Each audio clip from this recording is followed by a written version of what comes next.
Welcome to Spa in the Mazda Atenza. As you can see, I'm starting off the race in position 15. I didn't qualify. I wanted to start off at the back and get used to more of brute force driving and trying out different cars. So picked the first one on the list, which was this car. It looks absolutely brilliant, and I've got to be honest, it was a well chosen car. Managing to overtake the OP car from last week, which was that Citroen to our left.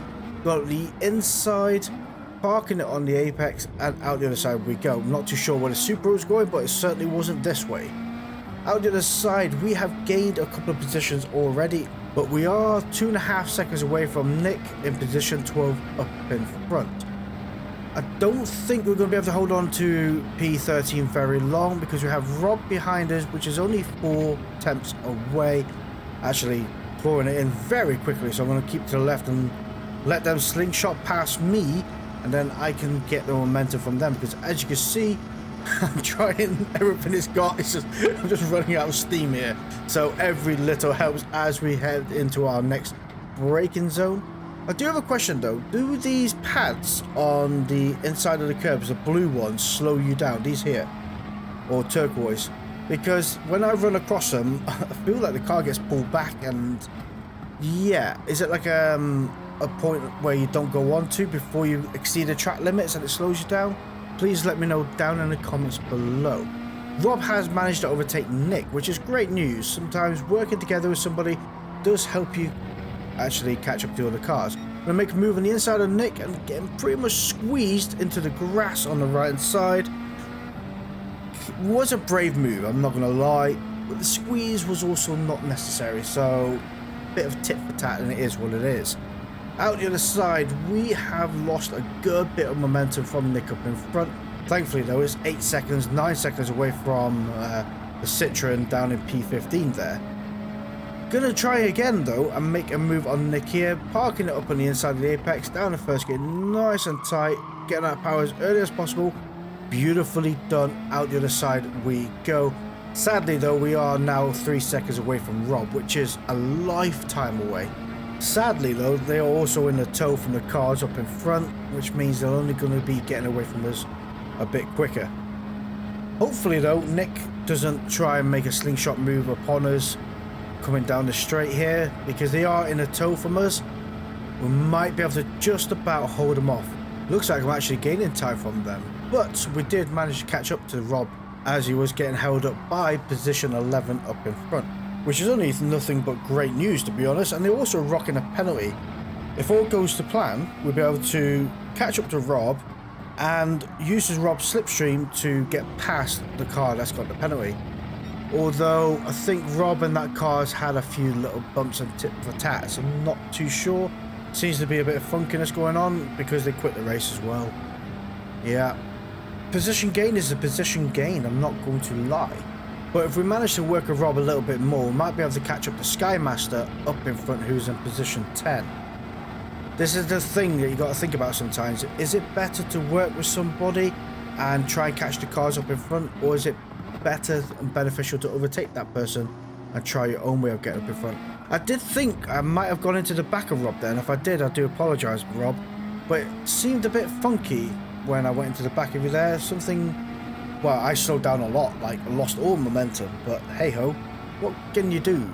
Breaking into this corner here now, nice and tight in the apex, and out the other side we go.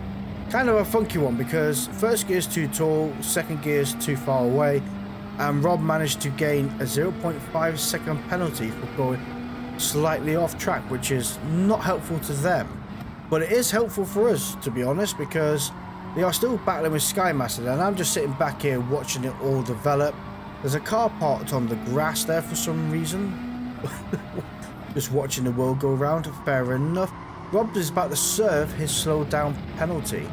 Now if I can plan this out right, I can be right up behind Skymaster as Rob serves their penalty, because the car goes into Ghost, and bounce off Skymaster. Hopefully Rob won't get the momentum to catch up though. Fingers crossed. And Skymaster's braving those track limits there. I've had to let off ever so slightly because I might run into the back of this Lamborghini here. We don't want that, do we? Right, braking at 100 body on the left hand side, down to second gear. Getting it right through there. Kind of a difficult corner to master right. So I go in first gear, second gear in, first gear out the other side. Seems to give you the best run. Now Sky Master is going wide, so hopefully we'll be able to make a move up the inside here. And if all goes to plan, we'll be on that power just before them. I might be able to make this work. Nope. By the looks of it, they got into the power better than I did. It's kind of frustrating. Whatever. Also on the radar is Rob. That is not ideal because Rob is going to be able to make a slingshot move upon us here.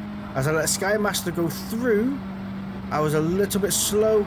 Rob has given me the old push that I needed to make this work. Thanks, Rob. I'm sure Rob doesn't see it the same way, but every little helps. And might be able to make a move with Sky Master. Rob is still in the tow. They're going to be able to make a slingshot kind of move down here to an extent. They'll be reeling us in anyway. Sky Master's gone a little bit too slow through these corners here, and really need to try and get past them, to be honest with you, because I'm going to be start defending from Rob behind, Sky Master up in front. I end up going into the back of Sky Master. My apologies. And Rob works their way through, which is fair enough. Not going to argue with that. I'm going to leave Rob to do what he wants to do, because if Rob battles Sky Master, that means I don't have to battle Sky Master, and if Rob can make it work, I can follow Rob through.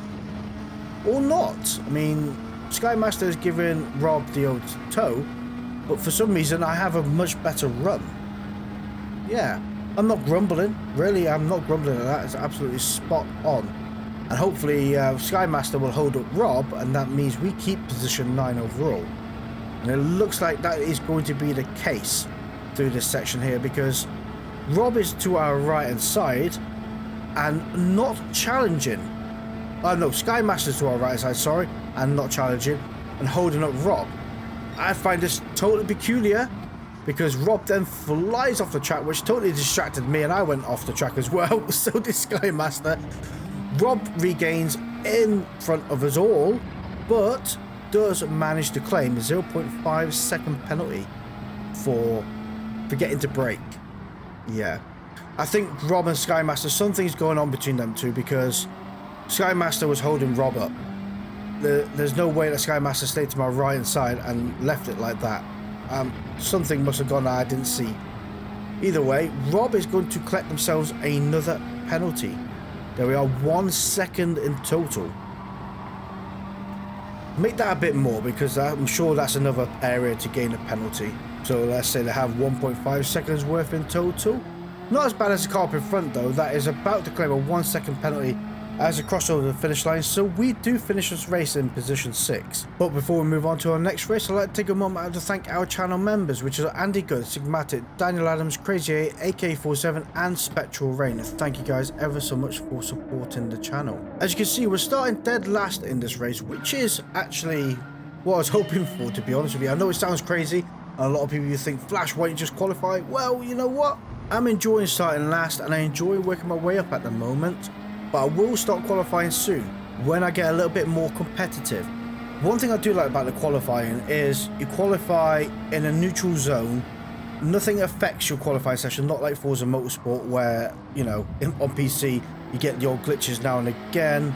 Although they're kind of fixed, they still happen when someone joins the lobby. It's really frustrating. It loses you about a temp, and that temp makes a lot of difference, especially for P1, P2 position. You don't get that here, which I think is absolutely brilliant, and I quite like it. Just need myself to be a bit more consistent before I can start qualifying and then being consistent in that race, if you know what I mean. But we are keeping up behind Jed up in front. Odd ghosting system going on, and the two cars up in front end up engaging in some situations that make the mind boggle. Is that how baby Astons are made, or is that how bigger Porsches are made? Let me know down in the comments below. Because it put me off and I went off track. Fair enough. I mean, we did manage to overtake the Aston, which is great news.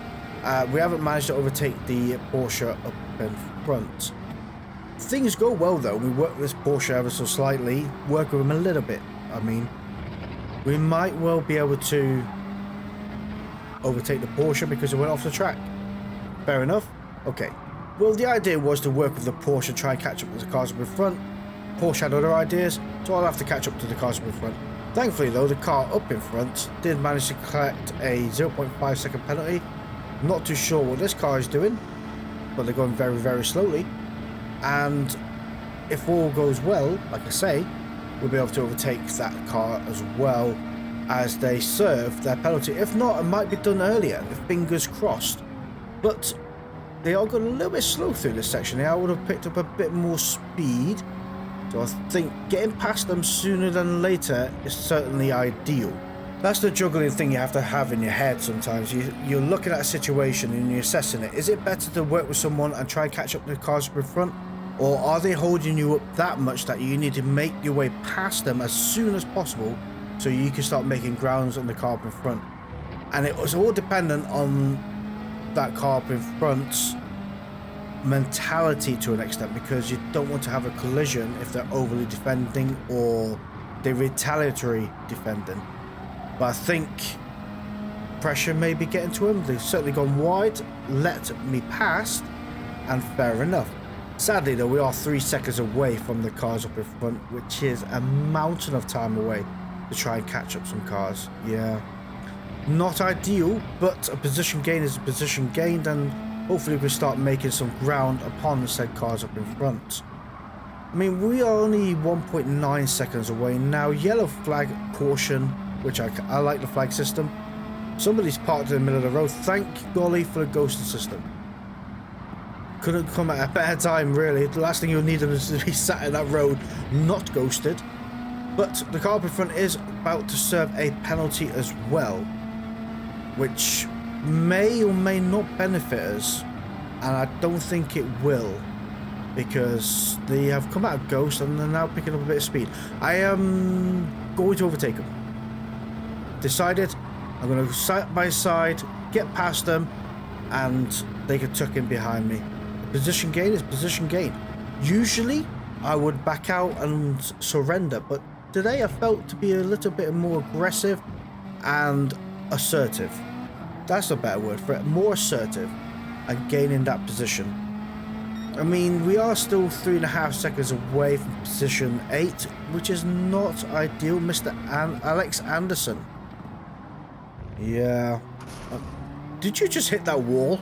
That was such a crunch, man. Crikey. I thought there was another car crashed into him or something, because the hell of a bang.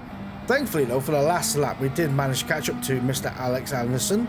1.3 seconds away, and we did manage to get away from Photon behind, who is now 2.3 seconds away. Coming through here though, absolutely flat out. Hopefully we can catch into their toe. 1 second away, there we go. We are right into him, getting hoovered in, and hopefully we have to make a move coming towards the end of this lap or in the middle of this lap. Another position, fingers crossed if all goes to plan. The thing is, if I can get right up behind them, I can then start adding pressure, and that is what we need to really enforce. Adding that pressure, get them to make mistakes, watching what I'm doing behind, I think will be absolutely ideal. I got a bit tongue-tied then. Wonder at what point would I pop up on their radar system to say that I'm behind them, because as soon as I'm on their radar, that's a distraction. Hopefully. They might not even even have their radar turned on, so, you know, they might be totally oblivious to me behind them. But if all goes to plan, start sneaking up behind them like I am at the moment, it's a distraction and they will start making mistakes, or they feel the pressure. That's what I'm hoping for here. Get a nice tight line through there, getting right up behind them. They've gone a little bit deep there. Might be a penalty. Doesn't seem to be. Two cars up in front are battling with each other, and the car just popped out of nowhere. There we go. I'll join now. That's perfectly fine. Okay, I think I am on Mr. Alex Anderson's radar and providing a distraction. We're going to keep it tight on the inside here, get a great run. Hopefully I can sniff a bit of the slipstream from that car up in front. There we go, beautifully done. We'll keep to the right here, let them take the left hand side of the track, And then I have this corner here coming in a little bit hot. That was very hot. Out the other side, we kept this position. Couldn't manage to take P6 overall, but what a great race to finish on. P7, 9 places gained again.